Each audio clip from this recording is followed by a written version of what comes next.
There's just a couple of days to go now until we find out who in the jungle is victorious. I'm a Celebrity, Get Me Out of Here has ejected its fifth individual. Daniel Harold left last night. She was voted out. Yes, but it does leave Nigel Farage in the final 5 of this series. He's done very, very well so far. Well, let's invite in a former I'm a Celebrity contestant, Christine Hamilton, to get her thoughts on how the series is going so far. Loving the gear, Christine. Love the hat, Christine. So good to see you. You came 3rd in 2002, I believe. I cannot believe it has been that long. What do you make of this series so far this year? I know, it's incredible, isn't it? The first ever series was over 22 years ago. Wow. I'm loving it. I think ITV have got a slight problem on their hands because I don't think they had any idea Nigel would be as successful as he has been. I'm perfectly certain they thought he would trip himself up in some way. In fact, he's come over as the Nigel that we all know. He's clubbable, he's kind, he gets on with people, you know, he worries about the cleanliness of the camp. I mean, all that, nobody would have thought Nigel was into sort of housework, as it were. So I think they've had a bit of a shock about how well he's come over and how well he's bonded with the campmates. To be perfectly honest, I think Nigel by now will be bored to hell. He will he will have had so much of it all. And don't forget, we see an hour and a half every night. They've got 24 hours a day. He's had nearly 3 weeks. Without mentioning any names, some of those people in there would drive anybody potty. Everyone will have their own bête noire, but a lot of them, Nigel. Oh, come on, Christine. Who would drive you round the bend in there? No.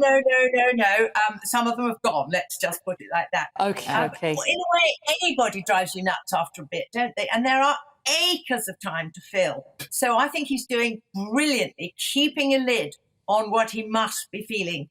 So where's he going to finish? Is he going to win? I don't think he is going to win, and I'll tell you why. The people who win, I think he'll get to the final, certainly the final 3. I don't want him to beat me, for heaven's sake. I was 3rd. I don't want better than that. But normally the people who win, and this is why I didn't win, are the terribly nice people. They're the Tony Blackburns. He won mine. They're the, what was the name of the lady footballer? She won last year. I can't remember her name. Jill Scott, that's right. Good. She won. Harry Redknapp. It's the really nice people who win, and I don't think Nigel is quite nice enough. I'm not nice enough. Well, so I may be wrong. I think it's probably going to be Sam. Okay, well, Christine, we'll share some of the odds, shall we, with you? I mean, Sam Thompson in a 4-9 at the moment. Nigel Farage 3-1. Tony Bello 11-2, Josie Gibson 16-1, Marvin Humes 50-1. Those are the latest odds there from William Hill. So, I mean, one of the most obvious things to me now, looking at Nigel Farage, is how much weight he's lost. I mean, he didn't have it to lose in the first place, but he's lost so much weight, hasn't he, Christine? What would you say is the hardest part of the camp experience? Is it the starvation, the weight loss? Is it the bush tucker trials and all the creepy crawlies, or do you think it is the boredom? Cleaning the dunny. Oh, yeah. That must be pretty hard. Oh, I never minded cleaning the dunny. I think people assume that it's the trials that are going to be the worst. And obviously, while they're happening, and if it's you doing it, they're hell on earth. But I think it's the boredom. I really do. And you have so much time to kill. I'm not surprised he's lost weight. They haven't had a great deal of food in there. And I think when I was in, Nigel Benn, the heavyweight boxer, was in. He was our boxer, as it were. And he got really bored and really hungry. So he found it incredible. I was loving it because I was losing weight by the day. Oh, we're looking at you now, Christine.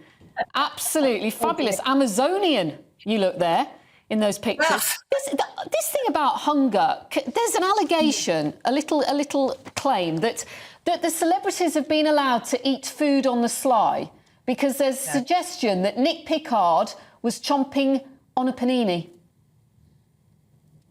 I would be astonished, absolutely astonished. It certainly didn't happen in my day, and I've never heard of it happening. I really don't think that's true. It's not in ITV's interest to break the rules. Well, they did break them to a certain extent when we had Tara Palmer Tompkinson in, and she was addicted to nicotine, and she started to have the shakes within about 12 hours of getting there. So they sent in patches. That didn't work. They sent in some cigarettes for her. Well, I revolted. I said, if she's having cigarettes, I want some wine, please. Nell McAndrew said, I want some chocolate. You can't treat one person differently. You've got to be on a level playing field. So I would guess that's not true. But So you didn't get the wine? Oh, no, I did get the wine. Oh, yes. I can remember standing in the middle of the camp and I said, we are not playing this game anymore unless you give us what we want. She's got cigarettes. So, oh, no, of course they did. But I'll tell you what I think so sweet is that Nigel, he's a massive political figure. He has missed out on the last 3 weeks, which have been cataclysmic in British politics. He doesn't know who the Foreign Secretary is. Don't you think that's rather joyous? He simply doesn't know who the Foreign Secretary is. He's got lots of catching up to do, hasn't he, Christine? Christine, we've got to let you go, I'm afraid. We could talk to you all morning, but thank you so, so much. And we'll come back to you at the end after we know who's been crowned King or Queen of the Jungle. Really good to see you, Christine Hamilton. Sunday night, we will find